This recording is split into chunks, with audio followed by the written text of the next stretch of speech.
Organic multiple choice questions for IB, starting with SL questions and then moving on to HL questions that are around about question 7 or 8. Question 1, what are the possible names for a molecule with a molecular formula C4H10O? You could use the general formula for each class of molecule by looking at the functional groups, or you could draw them out. I prefer to draw them out. On drawing out these molecules, what you'll notice is for butanol, 4 carbons in a row with your aldehyde group on the end, that the molecular formula for this is actually C4H8O, and therefore it's only 1 and 2. And so A, that is the answer. What is the product of the reaction between hextreene and steam? Steam is H2O, splits into a OH and a H when it looks at adding onto the double bond. Your double bond is going to break open and then your OH group is going to add either side of the double bond. If it adds here, that places it on carbon number 3. If it adds here, it also places it on carbon number 3, because on adding it here, we would then rearrange the numbering of the carbons, carbon 1, carbon 2, carbon 3. So hexane 4-ol doesn't actually exist. It would be hexane 3-ol. Last question here on this page, question 3, which of these reactions proceeds by a free radical mechanism in the presence of UV light? When we're thinking about this, we think about halogens and the halogenations that we've looked at. Here we've got chlorine. So that might be considered to be an option, but here we have benzene, and we don't have free radical mechanisms when we're looking at benzene. C6H6 plus hydrogen, so this is a hydrogen addition, so we wouldn't consider this to be our free radical mechanism. We've then got CH2CH2 with HBr, which again, it has a halogen, a monohalogen, but it's an alkene, so this wouldn't proceed by a free radical mechanism. And here we have an alkane and a halogen. Alkane plus halogen is what we've studied when we've looked at UV light and free radical mechanisms. Question 4. Which compound could be formed when CH3CH2CH2OH is heated with acidified potassium dichromate? So here I see this word, I think oxidation. I see the structure, I think primary alcohol. If I have oxidation of a primary alcohol, I know I'm forming a carboxylic acid and an aldehyde. I know that I'm not forming a ketone. Ketones are formed from oxidation of secondary alcohols. So if I've got a carboxylic acid, yes. I've got an aldehyde, yes. This is not the answer because it's the secondary alcohols only. So 1 and 2 are the answer and therefore A. Question 5. Which compounds belong to the same homologous series? Here you may need to draw them out, you may not. This one here, because of what we've got at this part and this part, we can see there must be a double bond, and so we've got an alkane versus an alkene versus an alkene.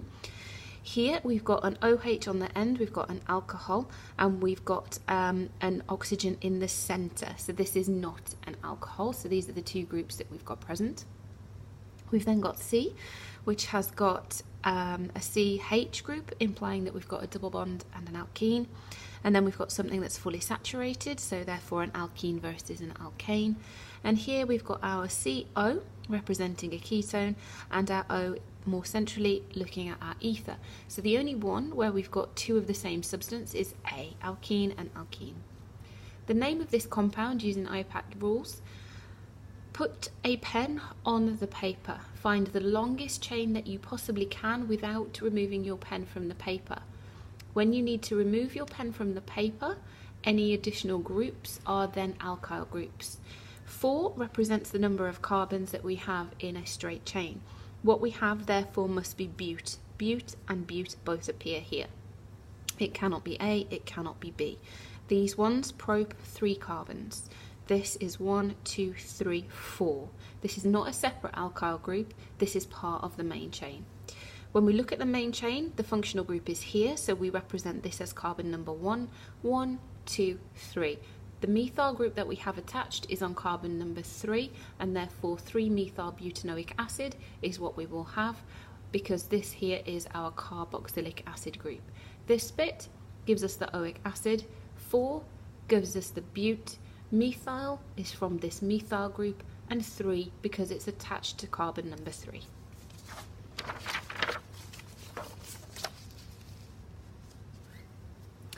Question 7, what is the mechanism for the reaction of propene with iodine in the dark? This question is quite sneaky. When we're thinking about the dark, we're thinking about dark versus ultraviolet.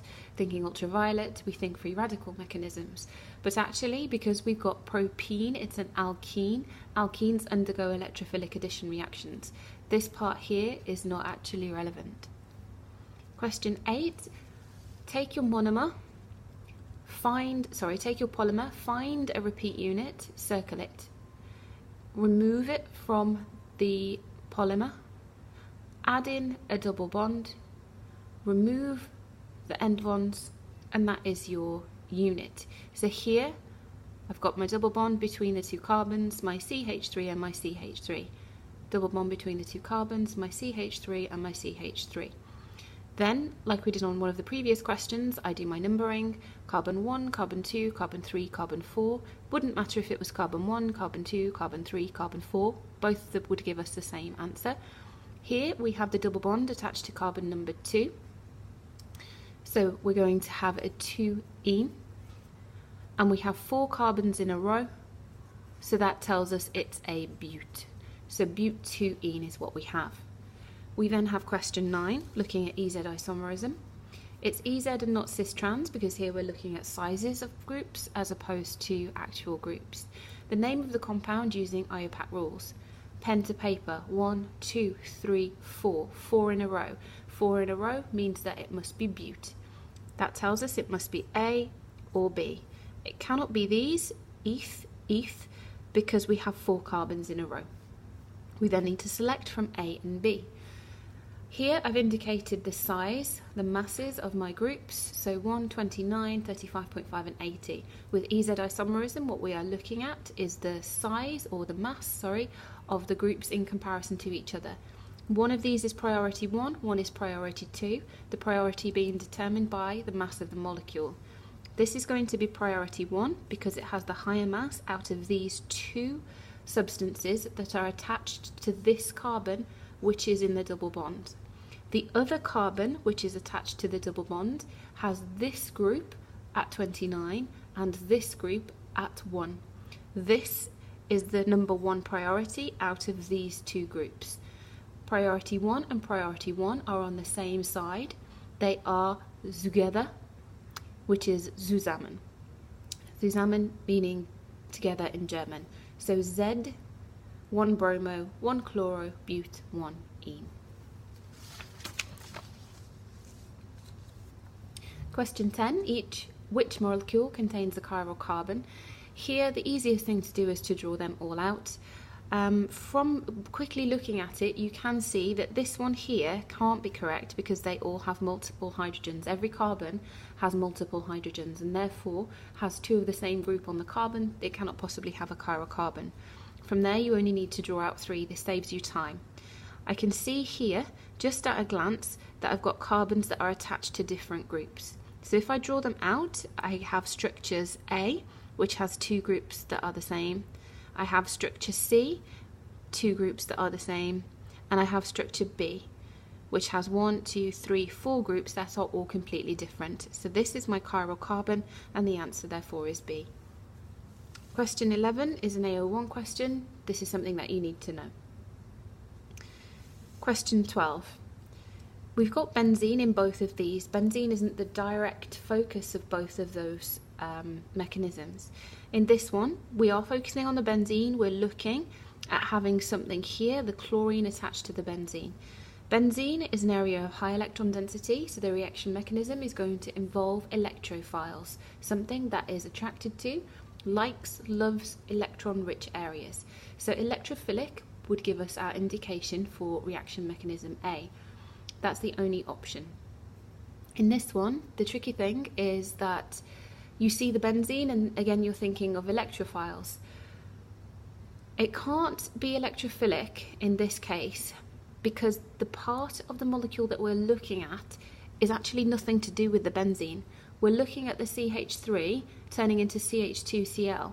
This isn't about the benzene. So what we have here is effectively your alkyl group and a halogen adding onto an alkyl group. That represents free radical mechanism. So this part is free radical mechanism. It is not electrophilic because there is nothing here to do with the benzene. Nothing here is involved. Whereas over here it is electrophilic because we have got benzene involvement. We have the delocalized pi electrons in the center. People might think it's free radical because whenever you see chlorine, it is one of the first mechanisms that pops into your head. But here it's to do with the electron density. Here it's to do with the fact that we are having halogenation onto an alkyl group.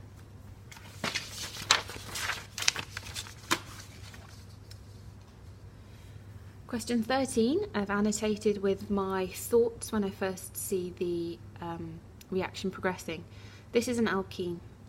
It's an alkene and it's having HCl, so a halogen added to it. So this must be a halogenated alkene. So therefore it's going to be a halogenoalkane or a haloalkane depending on your specification. Because it's an alkene and this is made of two different atoms, we have the possibility of isomers being formed. These are the two isomers theoretically that could come into play, where X represents the chlorine. From our work on Markovnikov's rule, we know that this structure here is the major product and this one is the minor product, to do with the inducing effect of having the multiple carbon groups surrounding it. Once you've halogenated it, you're then adding NaOH. This therefore will turn into an alcohol, or you could work backwards. If I have something that is being oxidized, then producing oh, we don't know what Y is. Sorry, Z is. Right, we're figuring out what Z is. This must be an alcohol. Alcohol is then being oxidized. So we think when alcohols are oxidized, we can form carboxylic acids, we can form ketones, we can form aldehydes. But whether we form a carboxylic acid, an aldehyde, or a ketone is dependent upon whether the alcohol is primary, secondary, or tertiary. Whether the alcohol is primary, secondary, or tertiary depends on whether the halogenoalkane was primary, secondary, or tertiary.